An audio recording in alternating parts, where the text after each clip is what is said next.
Good morning and welcome to La Spezia in Italy. Yes, this is our second port of call here on our Costa Diadema cruise. Yesterday we were in the beautiful port of Savona and we thoroughly enjoyed ourselves, and we're really looking forward to getting off and having a look around La Spezia, in particular the Cinque Terre. Hi, if you're new to our channel, we are Tom and Dom Travel and we release a new cruise and travel related video every single week. So if you haven't done so already, make sure you hit that subscribe button and give this video a like. Now, first thing this morning, we got up pretty early because we had a busy day and we headed down to our usual dining room, which is the club dining room here on Diadema. Yesterday we did go to the buffet because we were a little bit unsure about which dining room we'd been allocated for breakfast, because on the Costa app when you board it tells you what sit-in and what restaurant you've been allocated during your cruise, but it doesn't say anything about breakfast and lunch. We found out that the restaurant you are allocated is the one you will use for the duration of your cruise, whether it's breakfast, lunch and dinner. So for breakfast then this morning, I ordered myself some cereal to start off with. We had a beautiful breakfast, very calm and sedate, very well organised. You don't get allocated a table, it's for first come first serve, but we had a beautiful window seat. The restaurant was a little bit busier than it was during our evening meal last night. However, it was still a pleasant experience. The menu is pretty much set for all the main dining rooms, doesn't matter where you're eating, and I chose to go for a cereal, yogurt and then also a ham and cheese omelette, which was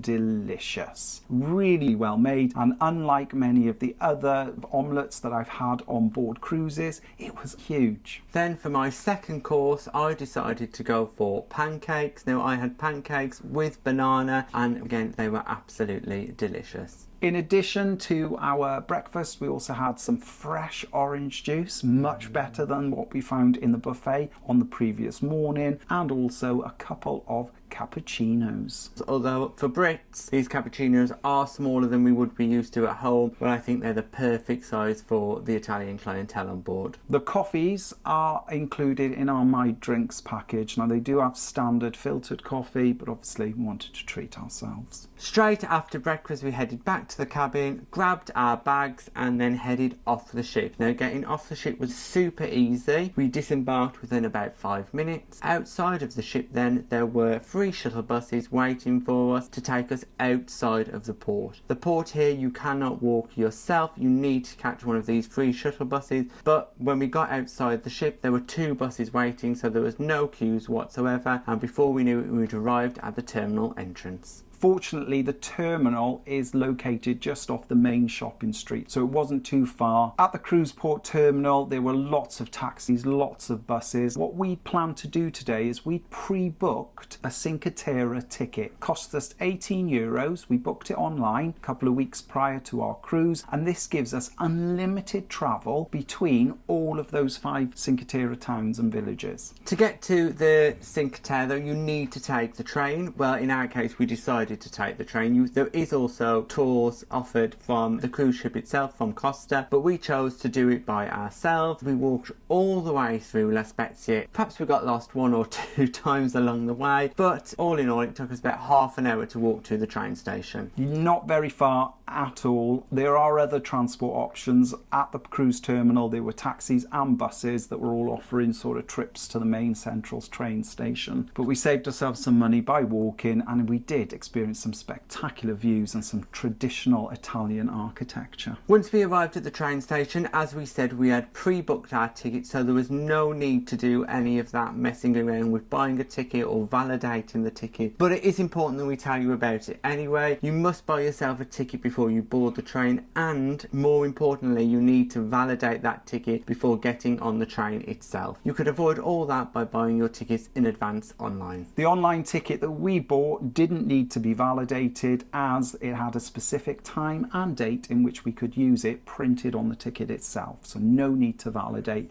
and queue and have to worry about all of that fuss. The trains between La Spezia and the Cinque Terre towns run every 20 minutes during the peak season. Now, fortunately, we're here just at the beginning of November, which is the end of the peak season, so those trains were frequent and incredibly comfortable. Yes, those trains are really modern and there is plenty of seating. There's also USB ports and plug sockets available if you need them. All in all, the train journey to the first of the towns was probably only about 15 minutes, but we chose to go all the way to the end of the line. Unfortunately, the first two towns and villages were closed due to extreme weather. So we made our way to the end of the line just so we could make our way back. And to get to Monterosso from La Spezia took us around about 30 minutes, not long at all. Once we arrived in Monterosso, we headed down a couple of flights of stairs and we arrived in the main town centre. Now, Monterosso is pretty flat and it is lined with a beach, or supposed to be lined with a beach. Unfortunately, as we said, the weather wasn't particularly great today. It was cloudy and the sea was in, so that meant we couldn't really access any of the beach. But we did have a look at some photos that showed the beach looks lovely in the sunshine. We walked along the whole of the seafront where there is some cafes and places to grab a drink. But right at the end of the seafront there is this absolutely huge statue that overlooks the sea, and to be honest with you, it looked absolutely spectacular today with the waves crashing up against it. On a normal sunny day, Monterosso is an incredibly popular beachside destination, and it's set up and catered for that type of holiday maker. If you'd come here to do hiking, unfortunately all the hiking trails were closed, so there is an option to walk between all 5 towns on hiking trails, but that was not available today. It's important to note that our Cinque Terre ticket that cost us around about €18.20 included access to all of the hiking trails. Now, we didn't plan to do any hiking at all. However, a single trip between each individual town cost €5 each. So if you're looking to visit more than one of the towns in the Cinque Terre, it's going to be worth your while purchasing one of these tickets. After spending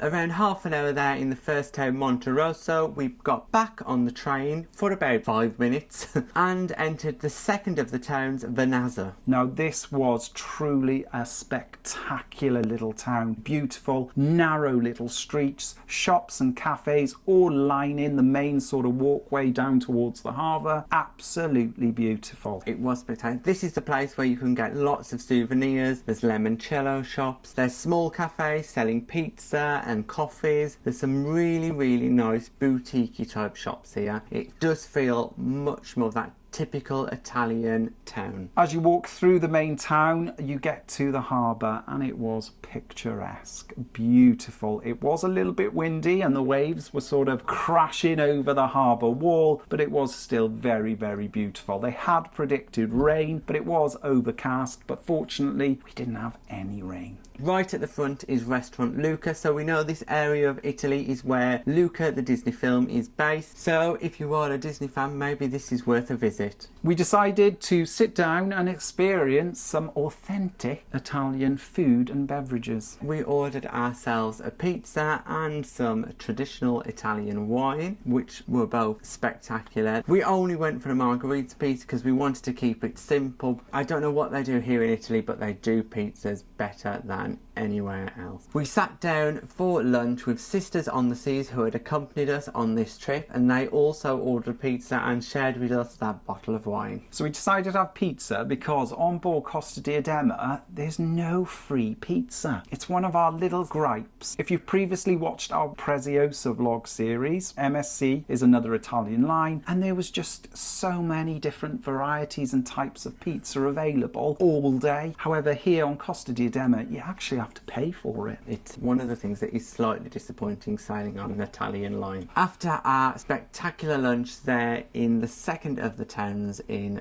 Cinque Terre, we then headed into a church. Now, this church was quite unusual as it was built above those crashing waves of the sea. Really traditional, really like medieval feel to it. It was very dark, it was built out of individual stones, and it was beautiful. Very different to the churches we've been to recently. From the church then we headed up some of those narrow traditional Italian streets we were talking about. They were super narrow, but they just gave us such that Italian authentic feel that we were looking for. We also headed up some of those steps, didn't we? And there's a lot of steps about in these villages, so it's really interesting to walk up and down, but please be aware if you have any mobility issues that sometimes these villages in the Cinque Terre are not the easiest to navigate. After having a little walk around, we decided to head back to the train station to visit the next town on our stop. We got to the train station and pretty much another train. We were waiting maybe about 5-10 minutes to get on the train. There was a slight delay, but again, really easy process. We didn't have to validate any tickets. We just literally waited there and hopped on the train when it came. Fantastic. And then 5 minutes on this train and we'd arrived at our next destination, Corniglia. No, we didn't know what to expect, because once we got off the train we thought, oh, there's nothing here at all, because unlike the other two stops, there was no town surrounding the train station at all. We exited the train station and we followed a path to the left of the exit where we found there was a bus stop. Now, we wasn't sure what the bus stop was for, but there is a minibus service available. We found out shortly why. It wasn't long as we wandered down this path before we came across a huge amount of steps to take us up to this village. We couldn't have counted them all. The steps were absolutely massive, going all the way up the side of this mountain/hill. I suppose the locals will be quite used to it. However, it was quite enduring, and anybody with any mobility issues will really struggle to get up them steps. Yeah, I would say even if you're questioning your fitness, get on the bus. But we were already committed, so we were halfway up and we found ourselves taking a couple of breaks with Sisters on the Seas as we made our way up to the top of this huge set of stairs. Once we arrived at the top, that was pretty much the town of Corniglia. It was a really, really pretty town. Actually, I think it's probably my favourite one. It just felt the most traditional, much smaller, more compact. Little shops built into the sides of houses and the little setups outside. It was pretty beautiful. There seemed to be a lot of gelato shops also in this town. You could really feel the sort of isolation of Corniglia because it is perched right on top of this hill/mountain. Up until recently, with the main train line being introduced, I say recently, but perhaps 50 years, it would have been incredibly difficult to get to. On top of the town itself was several churches, and we popped into one of them, and this was completely different to the church that we did in the last town. And this was much smaller, very squared, very, very pretty, and lots of detail painted on the ceiling. What this town does offer that none of the others do is spectacular views. You can see right across the ocean. You can see for miles. It is worth the walk up those stairs for that view alone. It is spectacular. So after a brief look around Corniglia, we decided to make our way back towards the train station. We had to walk all the way down the steps, which wasn't too bad, and then walked along the path towards the train station, waiting at the train station for around about 10-15 minutes, and then another train came. Again, super easy. The journey took us about 15 minutes to get back to La Spezia. Once we got to La Spezia, we exited the train. We found ourselves walking back through the main shopping area of La Spezia, which is really easy to navigate, and there's several signs along the way which tell you the way back to the cruise terminal, so there shouldn't be any difficulty in finding your way back to the ship. The main shopping street of La Spezia is massive and has many different shops. If you're looking to do a bit of shopping, perfect destination. It is filled with towering apartment blocks that feel really traditional, have those Italian balconies, so it's lovely just to have a walk around. After about a 20-minute walk, 25-minute walk, we arrived back at the cruise terminal. It was a very straightforward process. We walked through the cruise terminal onto a waiting shuttle bus, and then it drove us straight back to Diadema. No queuing whatsoever. We were straight back on the ship through security. Done. We'd had an absolutely fantastic day in La Spezia and exploring the Cinque Terre. We're a little bit disappointed that we didn't manage to visit all 5, but realistically, in one day, 3 was about the right amount. We would have struggled for time if we tried to squeeze in all 5, and perhaps we might have just rushed some of those towns and villages as well. So I think 3 is a good number,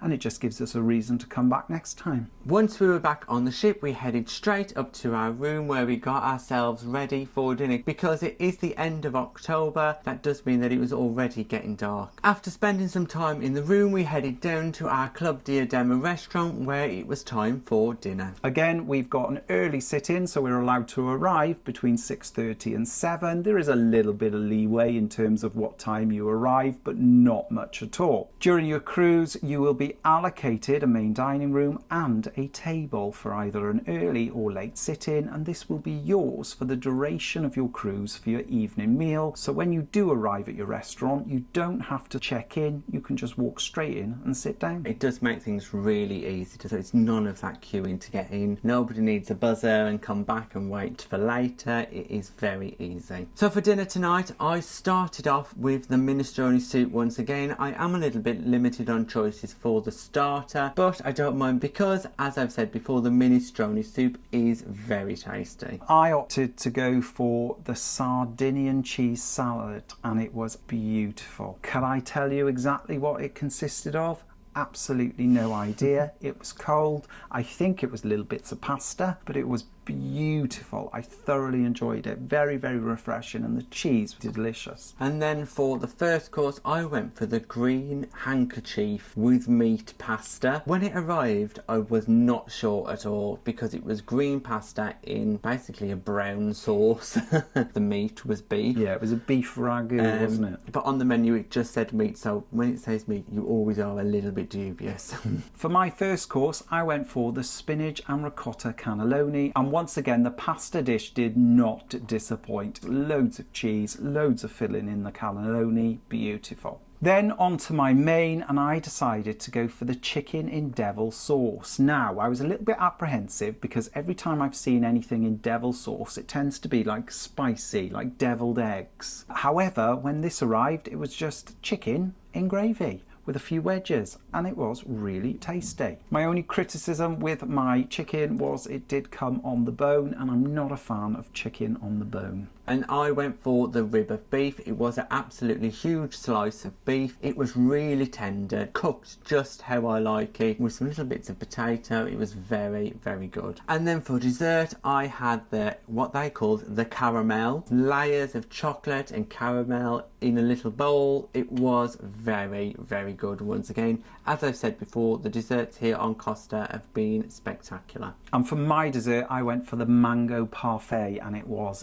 delicious. Very, very fruity, very tasty. It was a little bit frozen in the middle. It was. But it was delicious and I thoroughly enjoyed it. Again, for dinner, we had a couple of glasses of red wine. We have got a drinks package here on board. We've got the My Drinks. There is also My Drinks Plus, which gives you a larger selection of drinks, but we found the My Drinks package to be spot on for our needs. And on the table during our meal, we once again had that bread basket that is spectacular, filled with everything from focaccia to bread rolls to breadsticks. It is wonderful. It's going to be lethal on this cruise because we can't stop eating it. No, we cannot, because once we eat half the basket of bread, they want to bring us a second basket, and we have to say no. They do always offer us butter. It seems like it's only us Brits and maybe the French that get offered butter. Everyone else is offered oil, but that's fine with us. We quite like both. They did offer us coffees at the end of our meal, and we declined, but what they also offered us was some limoncello. So we thought, why not? Let's give it a go. It was a generous serving of limoncello as well. Really nice way to end our meal, and it really gave us a little Italian vibe. Now, after dinner, the first place we wanted to head was to the buffet. Not for anything to eat straight after dinner, but to collect a few little snacks and a few little munchies for later on,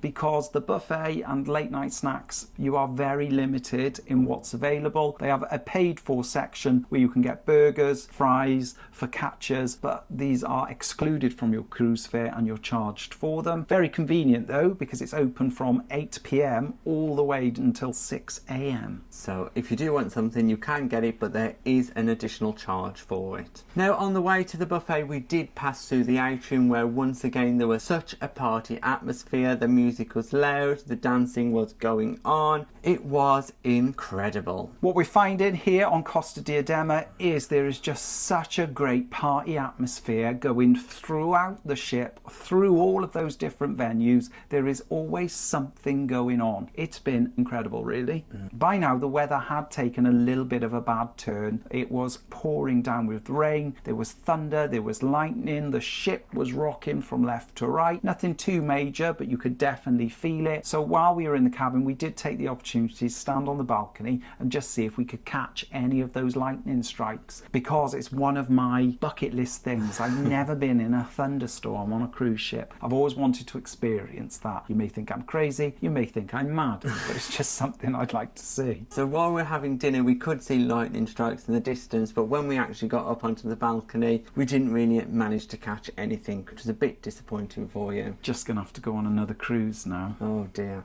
After spending a little bit of time in the cabin, we made our way down to the main theatre for tonight's performance of Extra Live. Now, we arrived roughly 30 minutes before the start of the show, and you will need to do this if you want to get yourself a reasonable seat. The seating in the theatre is arranged in a horseshoe shape, but if you're at either side of the stage, you will have a limited view, so it is really recommended that you get there early and get a front of stage view. The seating that you can access on either decks 4 and 5 do give you a bit of an elevated view, and we found that some of those seats can kind of block your view as well, though. Yeah, and there is a glass panel that you need to look through if you are lower down on those second tier seats. The show itself was a little bit unique. It started off with a house band playing some music. There were then various performances from the dancers, the singers, but in between all those there were little clips of what was happening backstage. So we saw a bit of the singers running backstage, the dancers running backstage. We saw some clips of the sound and lighting team up at the tech box, as well as different elements just thrown in between. It was quite a unique show. Everything was good, but it was just seemed a bit random.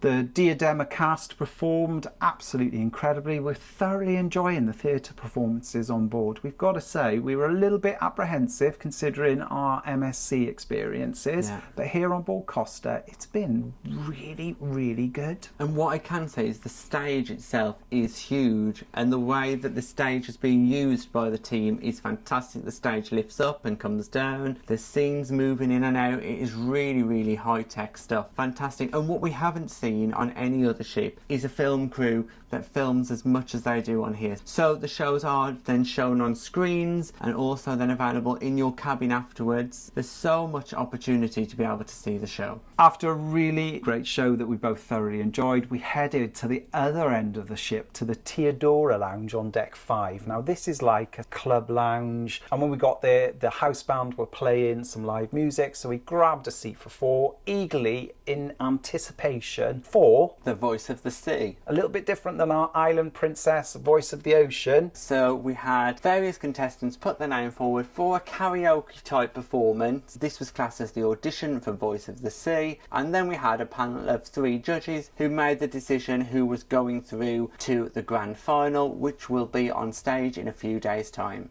Full credit to everybody that entered and got up on stage and sang their hearts out. They were absolutely incredible. It was a little bit different because obviously there were so many different nationalities involved. We had people from Spain, France, Germany, Switzerland. So there was a little bit of translation having to occur through all of those different languages. A really unique experience. Yeah. Now, what is interesting about this ship, and it is something to note, is that English is the main spoken language. Although this is an Italian cruise line, what we found is that English is the language that is used, that stretches across all nationalities, and then it's translated down to Italian. So quite often we see something introduced or sung or spoken in English, and then one of the hosts will retranslate it back into Italian or French or German or whoever they're speaking to. So it is actually really great for English speakers.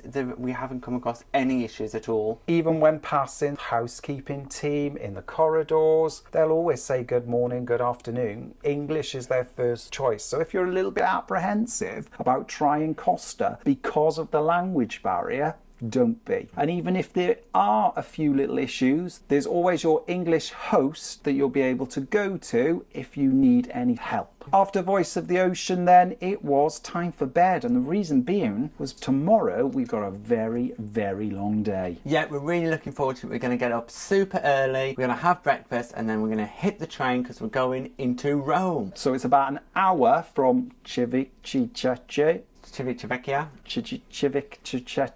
Okay, so we don't know how to pronounce it, so we're just going to go for it. Please correct us if we're wrong. We are wrong. We are wrong. So we shall see you tomorrow, where we're going to experience what Rome has to offer. Thanks for watching our day in La Spezia, exploring the beautiful Cinque Terre. If you've got any comments or questions, make sure you pop them in the box below and we'll get back to you. Also, if you want to support us in creating more content, we're available on Patreon. Yes, and please don't forget to like like and subscribe and hit that bell notification button to never miss a video from us. Thanks for watching. Bye bye.